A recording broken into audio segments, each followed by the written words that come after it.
Hey crew, it's Pitt and I am back with some more ancient lore. Today we are diving back into the works of Homer. This is the Iliad. We are reading aloud and discussing as we go along the various points that are brought to light by the text.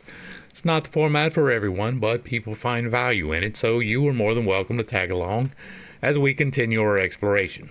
Before we begin, however, if you are unfamiliar with me, any of my unconventional beliefs, or if at any point in time I lose you in the terminology, there will be several playlists linked in the corner above, in the box down below, along with the original source material so that you can get a better understanding of who I am and why I say the things that I do.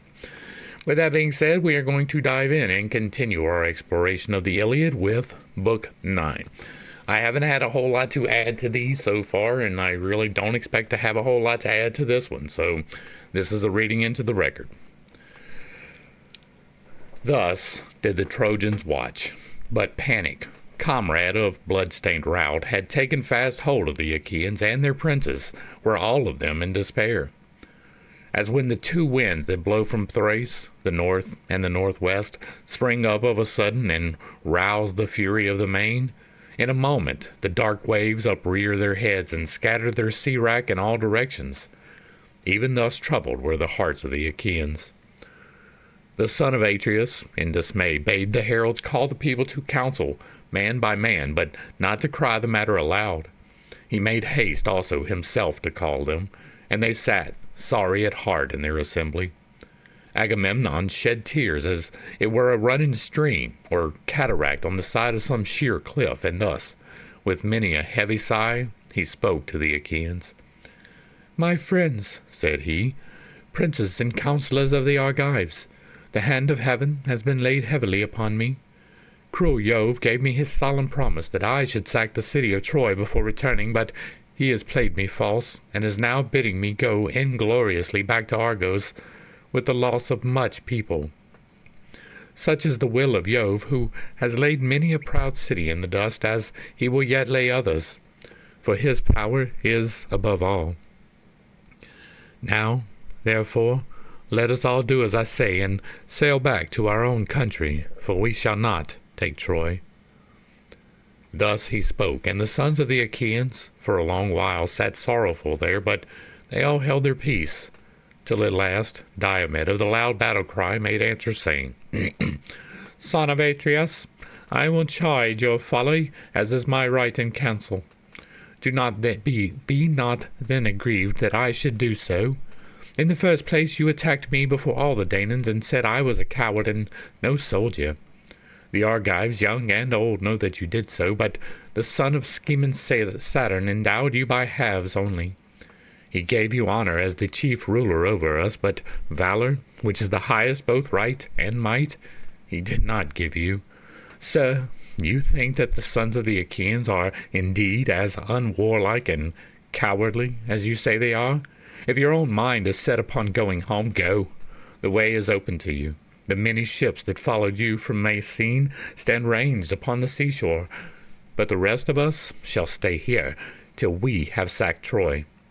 Nay, though these two should turn homeward with their ships, Sthenelus and myself will still fight on till we reach the goal of Ilias, for heaven was with us when we came." The sons of the Achaeans shouted applause at the words of Diomed, and presently Nestor rose to speak. "Son of Tydeus," said he, "in war your prowess is beyond question, and in counsel you excel all who are your own years. No one of the Achaeans can make light of what you say, nor gainsay it, but you have not yet come to the end of the whole matter. You are still young. You might be the youngest of my own children. Still, you have spoken wisely, and have counseled the chief of the Achaeans not without discretion. Nevertheless, I am older than you, and I will tell you everything.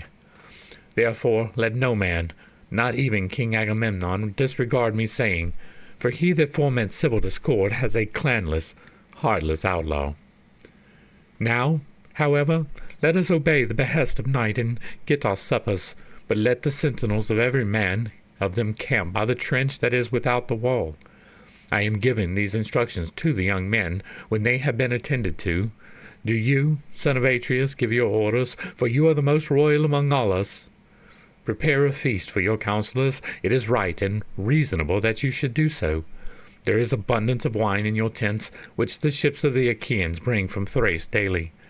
You have everything at your disposal wherewith to entertain guests, and you have many subjects. When many are got together, you can be guided by him whose counsel is wisest, and sorely do we need shrewd and prudent counsel.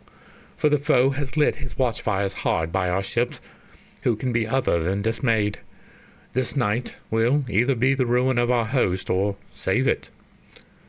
Thus did he speak, and they did even as he had said. The sentinels went out in their armor, under the command of Nestor's son Thrasymedes, a captain of the host, and of the bold warriors Ascalaphus and Elaminus. There were also Meriones, Apharius, and Diapyrus, and the son of Creon, noble Lycomedes. There were 7 captains of the sentinels, and with each there went 100 youths, armed with long spears.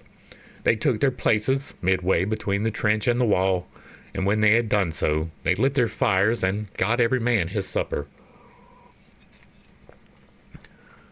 The son of Atreus then bade many counselors of the Achaeans to his quarters, prepared a great feast in their honor. They laid their hands on the good things that were before them, and as soon as they had enough to eat and drink, old Nestor, whose counsel was ever truest, was the first to lay his mind before them. He, therefore, with all sincerity and goodwill, addressed them thus. With yourself, most noble son of Atreus, king of men, Agamemnon, will I both begin my speech and end it. For you are a king over much people. Jove, moreover, has vouchsafed you to wield the scepter and to uphold righteousness, that you may take thought for your people under you.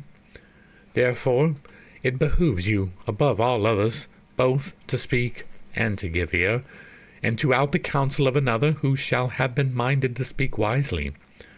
All turns on you and on your commands, therefore I will say what I think will be best.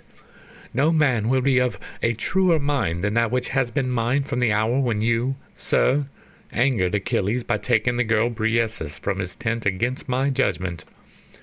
I urged you not to do so, but you yielded to your own pride and dishonored a hero from whom heaven itself had honored, for you still hold the prize that had been awarded to him.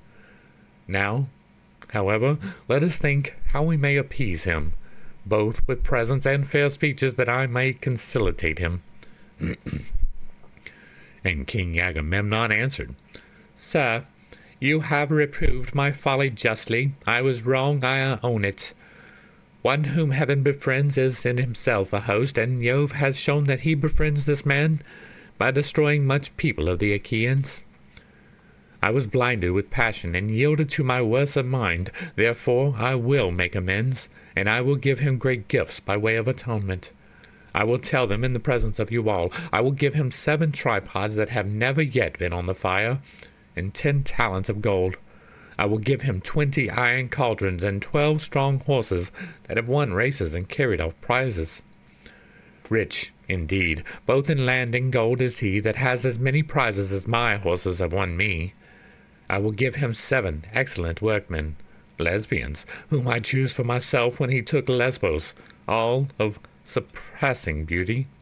I will give him them, and with them her whom I erewhile took from him, the daughter of Briseis, and I swear after great oath that I never went up into her couch, nor have been with her after the manner of men and women.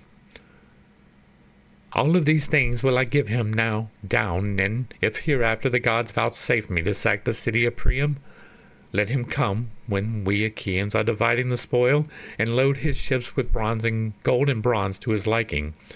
Furthermore, let him take 20 Trojan women, the loveliest after Helen herself.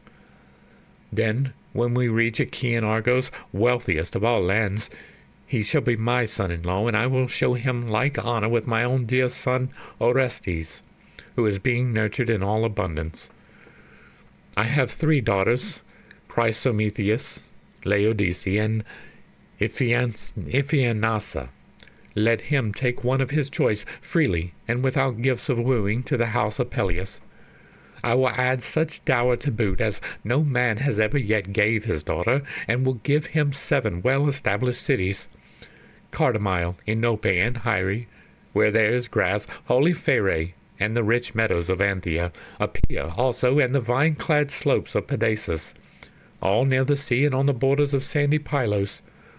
The men that dwell there are rich in cattle and sheep. They will honor him with gifts, as though he were a god, and be obedient to his comfortable ordinances.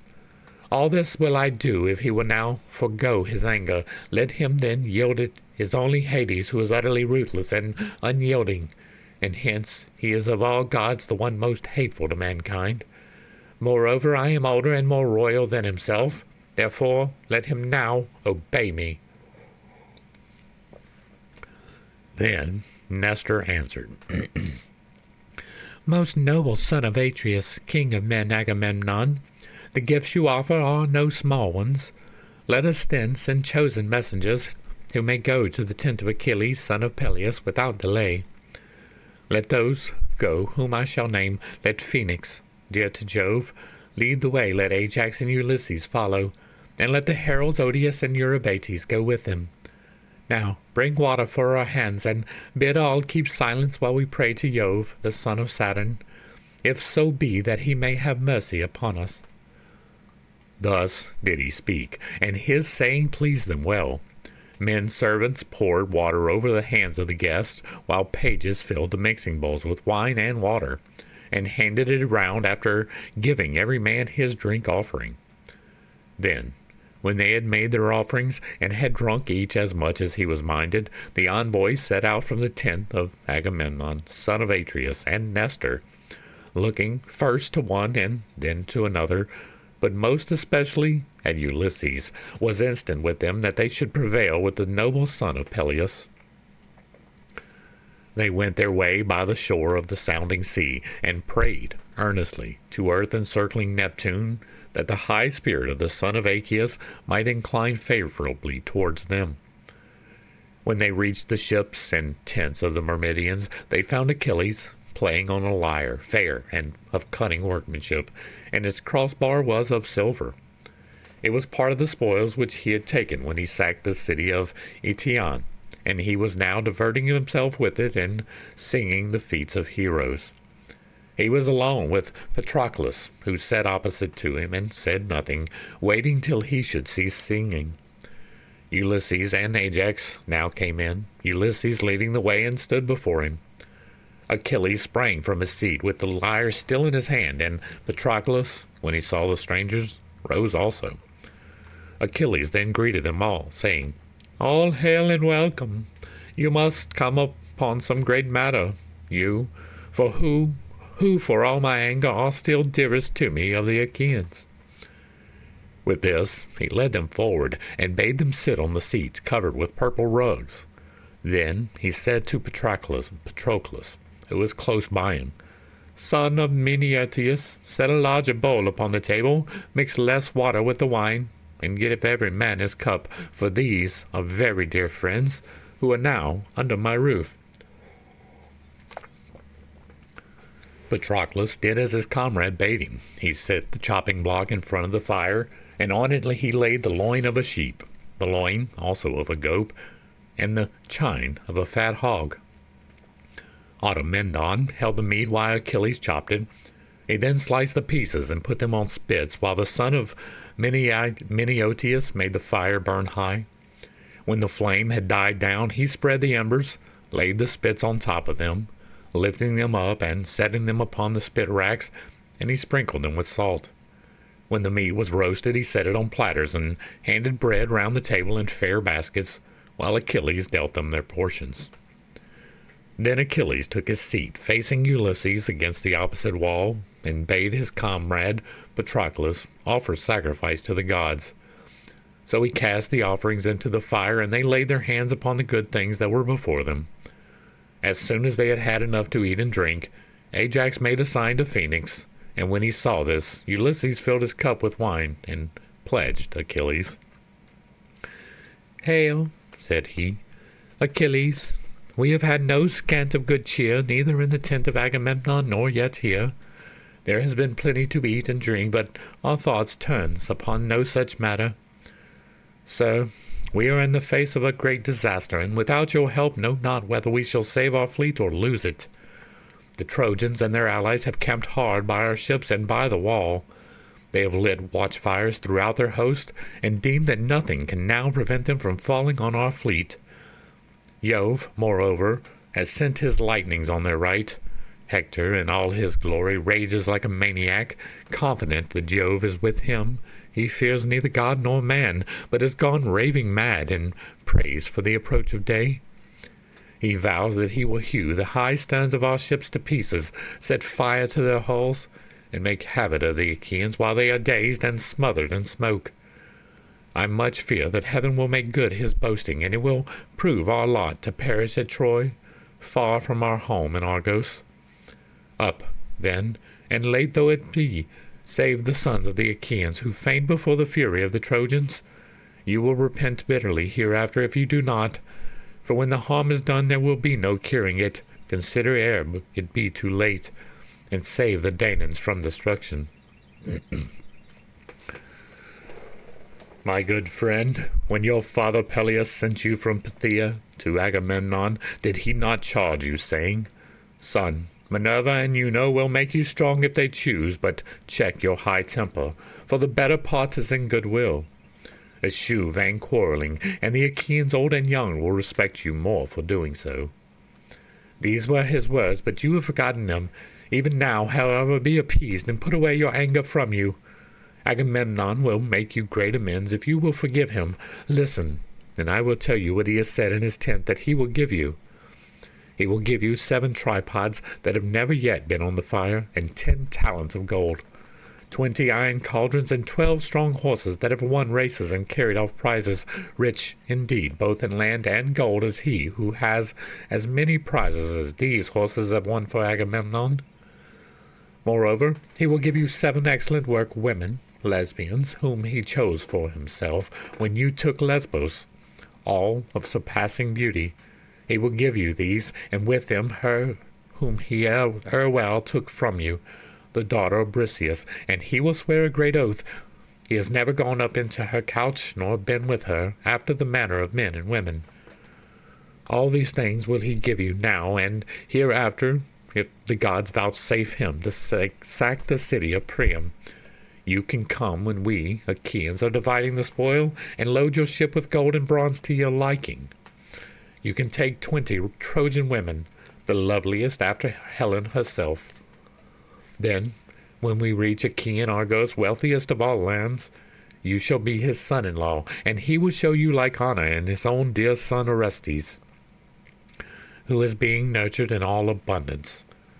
Agamemnon has 3 daughters, Chrysothemis, Laodice, and Iphanesa. You may take one of your choice freely and without gifts of wooing to the house of Peleus. He will add such dower to boot as no man ever yet gave his daughter, and will give you 7 well-established cities. Cardamyle, Enope, and Hyre, where there is grass, holy Pharis, and the rich meadows of Anthea, Apia also, and the vine-clad slopes of Pedasus, all near the sea, and on the borders of sandy Pylos. The men that dwell there are rich in cattle and sheep. They will honor you with gifts as though were a god, and be obedient to your comfortable ordinances. All this will he do if you will now forego your anger. Moreover, though you hate both him and his gifts with all of your heart, yet pity the rest of the Achaeans who are being harassed in all their host.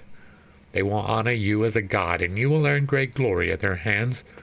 You might even kill Hector. He will come within your reach, for he is infatuated, and declares that not a Danaan whom the ships have brought can hold his own against him. Achilles answered, Ulysses, noble son of Laertes, I should give you formal notice plainly and in all fixity of purpose, that there be no more of this cajoling, from whatsoever quarter it may come. Him do I hate even as the gates of hell, who says one thing while he hides another in his heart. Therefore I will say what I mean.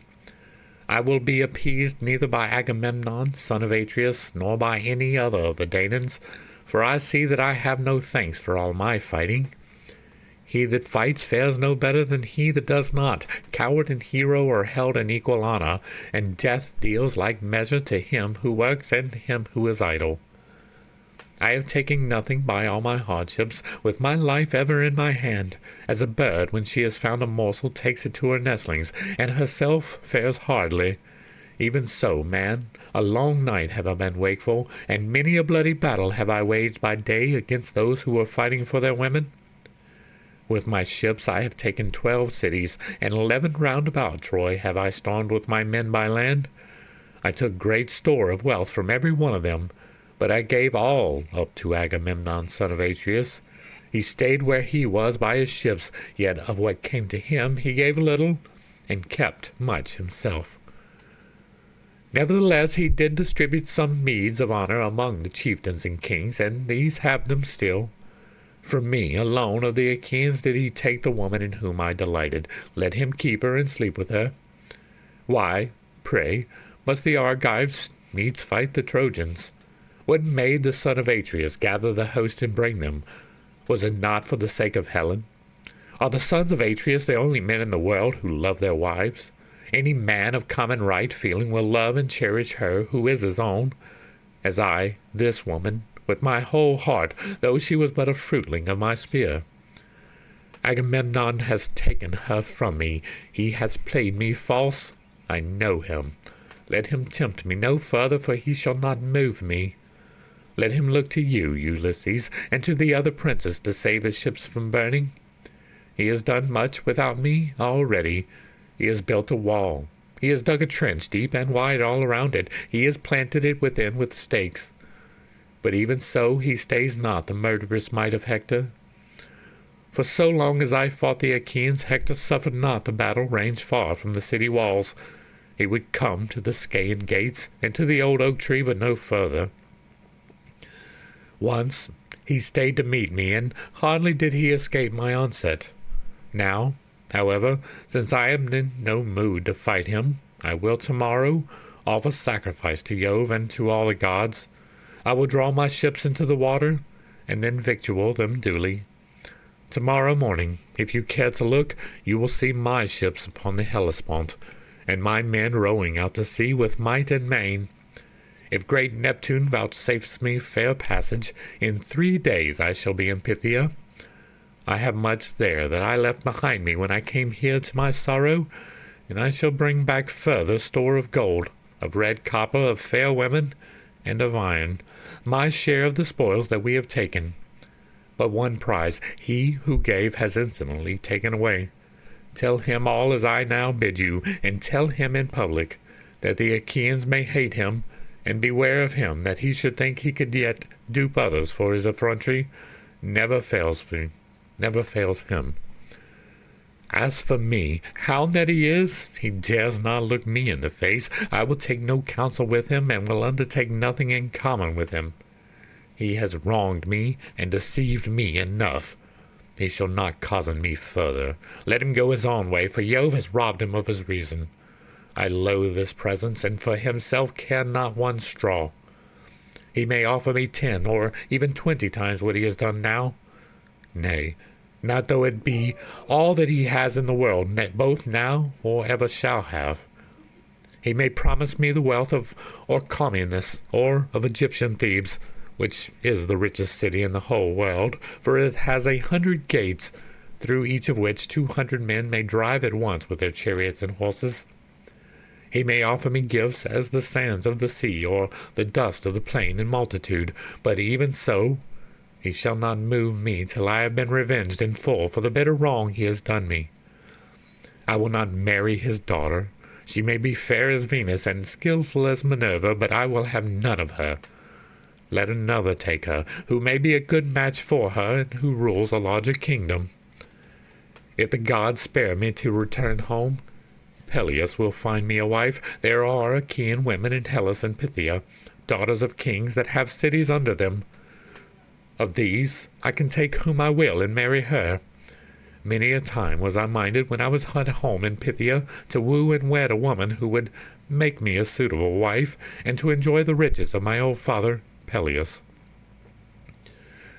My life is more to me than all the wealth of Iliad while it was yet at peace before the Achaeans went there. And or then all the treasure that lies on the stone floor of Apollo's temple beneath the cliffs of Pytho. Cattle and sheep are to be had for harrying, and a man buys both tripods and horses if he wants them. But when his life has once left him, it can neither be bought nor harried back again. My mother Tethys tells me that there are 2 ways in which I may meet my end. If I stay here and fight, I shall not return alive, but my name will live forever. Whereas if I go home, my name will die, but it will be long ere death shall take me. To the rest of you then I say, go home, for you will not take Iliad. Jove has held his hand over her to protect her, and her people have taken heart. Go, therefore, as in duty bound, and tell them, princes of the Achaeans, the message that I have sent them. Tell them to find some other plan for the saving of their ships and people. For so long as my displeasure lasts, the one that they have now hit upon may not be. As for Phoenix, let him sleep here, that he may sail with me in the morning if he so will. But I will not take him by force. They all held their peace, dismissed at the sternness with which he had denied them, till presently the old knight Phoenix, in his great fear for the ships of the Achaeans, burst into tears and said, Noble Achilles, if you are now minded to return, and in the fierceness of your anger will do nothing to save the ships from burning, how, my son, can I remain here without you? Your father Peleus bade me go with you when he sent you as a mere lad from Phthia to Agamemnon. You knew nothing neither of war nor of the arts whereby men make their mark in council, and he sent me with you to train you in all excellence of speech and action. Therefore, my son, I will stay here without you. I will not stay here without you, no, not though heaven itself vouchsafe to strip my years off from me, and make me as young as I was when I first left Hellas, the land of fair women. I was then flying the anger of Father Amenitor, son of Ormenus, who was furious with me in the manner of my concubine, of his concubine, of whom he was enamored, to the wronging of his wife my mother. My mother therefore prayed me without ceasing to lie with the woman myself, that so she hate my father, and in the course of time I yielded. But my father soon came to know, and cursed me bitterly, calling the dread Erinnys to witness. He prayed that no son of mine might ever sit upon knees, and the gods, Jove of the world below and awful Proserpine, fulfilled his curse. I took counsel to kill him, but some god stayed my rashness, and bade me think on men's evil tongues, and how I should be branded as the murderer of my father. Nevertheless, I could not bear to stay in my father's house with him so bitter against me. My cousins and clansmen came about me, and pressed me sorely to remain. Many a sheep and many an ox did they slaughter, and many a fat hog did they set down to roast before the fire. Many a jar, too, did they broach at my father's wine. 9 whole nights did they set a guard over me, and taking it in turns to watch, and they kept a fire always burning, both in the cloister of the outer court and in the inner court, at the doors of the room wherein I lay. But when in the darkness of the 10th night came, I broke through the closed doors of my room, and climbed the wall of the outer court, after passing quickly and unperceived through the men on guard and the women servants. I then fled through Hellas till I came to fertile Phthia, mother of sheep, and to King Peleus, who made me welcome, and treated me as a father treats an only son, who will be heir to all his wealth. He made me rich, and set me over much people, establishing me on the borders of Phthia, where I was chief ruler of the Dolopians. It was I, Achilles, who had the making of you. I loved you with all my heart, for you would eat neither at home, nor when you had gone out elsewhere, till I had first set you upon my knees, cut up the dainty morsel that you were to eat, and held the wine-cup to your lips. Many a time have you slobbered your wine in baby helplessness over my shirt. I had infinite trouble with you, but I knew that heaven had vouchsafed me no offspring of my own, and I made a son of you, Achilles, that in my hour of need you might protect me. Now therefore, I say battle with your pride and beat it. Cherish not your anger forever. The might and majesty of heaven are more than ours, but even heaven may be appeased. And if a man has sinned, he prays the gods, and reconciles them to himself by his piteous cries, and by frankincense with drink offerings, and the savour of burnt sacrifice. For prayers are as daughters to great Jove. Halt, wrinkled, with eyes askance, they follow in the footsteps of sin, who, being fierce and fleet of foot, leaves them far behind him, and ever baneful to mankind, outstrips them even to the ends of the world. But, nevertheless, these prayers come hobbling and healing after. If a man has pity upon these daughters of Jove when they draw near him, they will bless him and hear him too when he is praying. But if he deny them and will not listen to them, they go to Jove, the son of Saturn, and pray that he may presently fall into sin, to his ruining bitterly hereafter. Therefore, Achilles, give these daughters of Jove due reverence, and bow before them as all good men will bow. Were not the son of Atreus offering you gifts and promising others later? If he were still furious and implacable, I am not he that would bid you to throw off your anger and help the Achaeans, no matter how great their need. But he is giving much now, and more hereafter. He has sent his captains to urge his suit, and has chosen those who of all the Argives are most acceptable to you. Make not then their words and their comings to be of none effect. Your anger has been righteous so far. We have heard in song how the heroes of old time quarrelled when they were roused to fury, but still they could be won by gifts, and fair words could soothe them. I have an old story in my mind, a very old one, but you are all friends, and I will tell it. The Curetes and the Aetolians were fighting and killing one another round Calydon, the Aetolians defending the city and the Curetes trying to destroy it. For Diana of the Golden Throne was angry and did them hurt because Oeneus had not offered her his harvest first fruits. The other gods had all been feasted with hecatombs, but to the daughter of great Jove alone he made no sacrifice. He had forgotten her, or somehow or other it had escaped him, and this was a grievous sin. Thereon the archer goddess, in her displeasure, sent a prodigious creature against him, a savage wild boar with great white tusks that did much harm to his orchard lands, uprooting apple trees in full bloom and throwing them to the ground. But Meleagus, son of Oeneus, got huntsmen and hounds from many cities and killed it, for it was so monstrous that not a few were needed, and many a man did stretch upon his funeral pyre. On this the goddess set the Curetes and the Aetolians fighting furiously about the head and skin of the boar. So long as Meleagus was in the field, things went badly with the Curetes, and for all their numbers they could not hold their ground under the city walls. But in the course of the time, Meleagus was angered, even as a wise man will sometimes be. He was incensed with his mother Althea, and therefore stayed at home with his wedded wife, fair Cleopatra, who was daughter of Marpessa, daughter of Oeneus, and of Ides, the man then living. He it was who took his bow and faced King Apollo himself for fair Marpessa's sake. Her father and mother then named her Alcyone, because her mother had mourned with the plaintive strains of the halcyon bird when Phoebus, Apollo, had carried her off. Meleagus then stayed at home with Cleopatra, nursing the anger which he felt by reason of his mother's curses. His mother, grieving for the death of her brother, prayed the gods and beat the earth with her hands, calling upon Hades and her own awful Proserpine. She went down upon her knees, and her bosom was wet with tears, as she prayed that they would kill her son. And Erinnys, that walks in darkness and knows no ruth, heard her from Erebus. Then was heard the din of battle about the gates of Calydon, and the dull thump of the battering against their walls.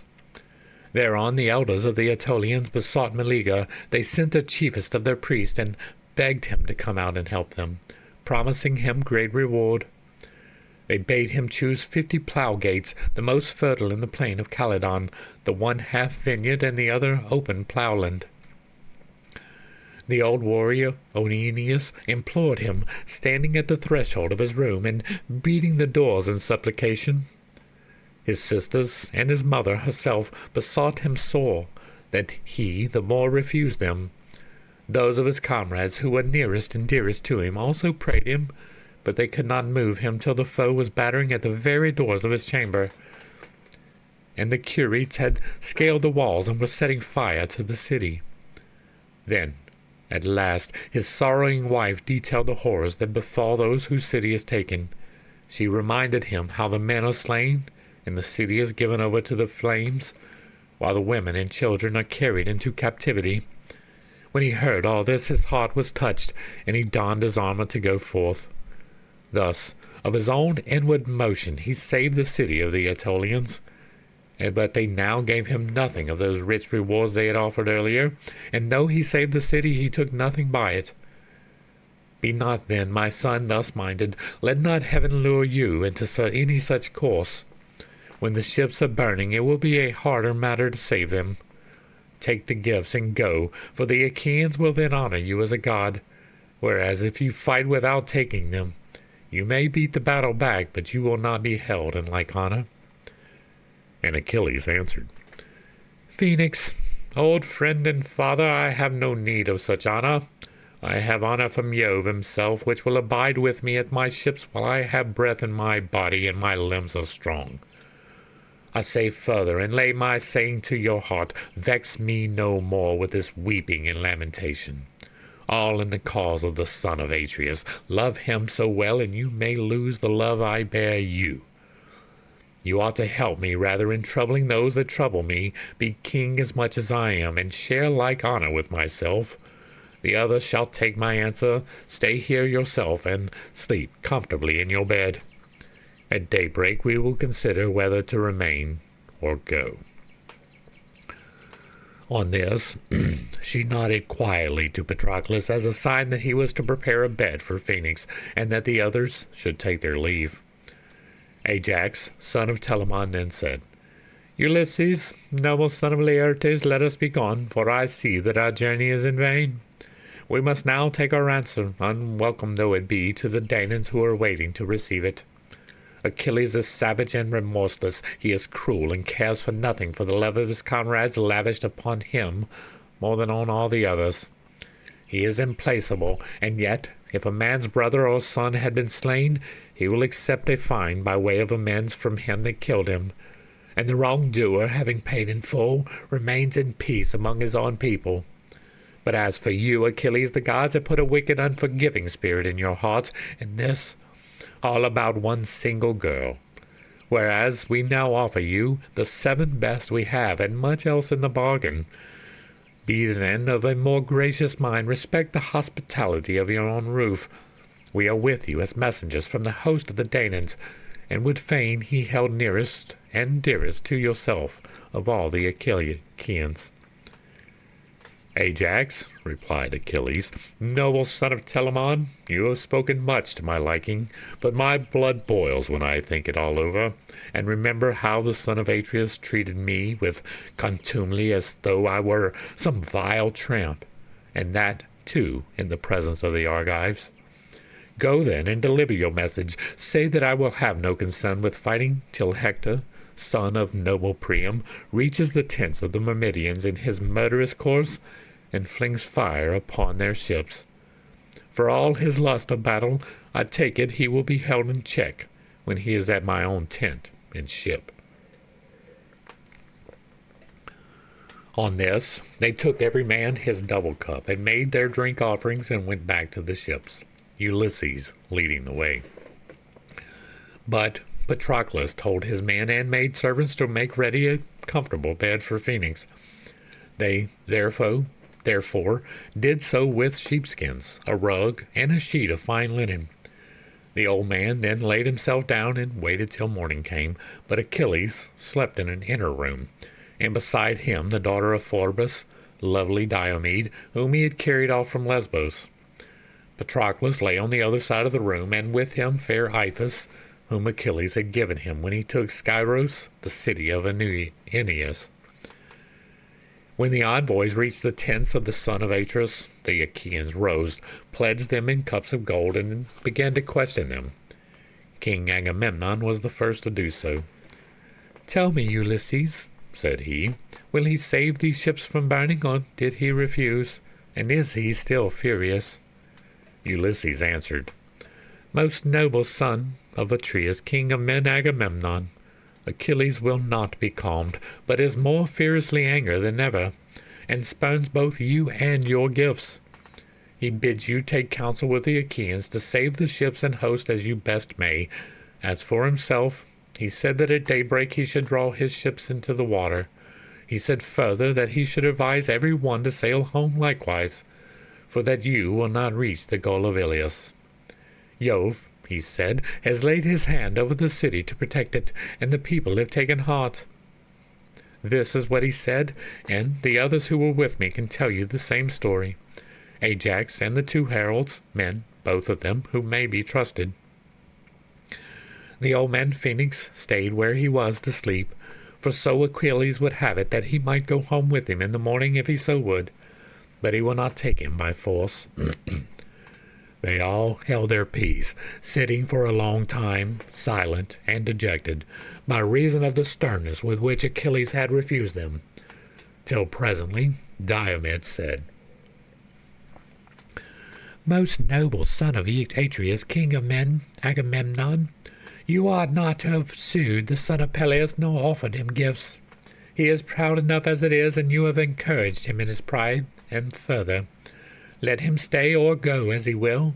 He will fight later when he is in the humor, and heaven puts it in his mind to do so. Now, therefore, let us all do as I say. We have eaten and drunk our fill. Let us then take our rest, for in rest there is both strength and stay. But when fair, rosy-fingered morn appears, forthwith bring out your host and your horsemen in front of the ships, urging them on, and yourself fighting among the foremost." Thus he spoke, and the other chieftains approved his words, that they made their drink offerings and went every man to his own tent, where they laid down to rest and enjoyed the boon of sleep. And that is going to bring us to the end of chapter 9. Hopefully I brought a little bit of enlightenment and not too much confusion, not too difficult of a topic. I didn't have a whole lot to add to this. This is us going through ancient lore and just learning some things, right? This is getting to the source material of legends and understanding where it came from. I don't have a whole lot to talk about. It's fairly straightforward. There's not really anything to explain, so we're just reading through. But if you like what I'm doing over here, let me know down below. Give me a like, a share, a follow. Throw me a comment if you agree or disagree with anything that was said. Drop it in the comments, and if it remains respectful, it gets to remain up.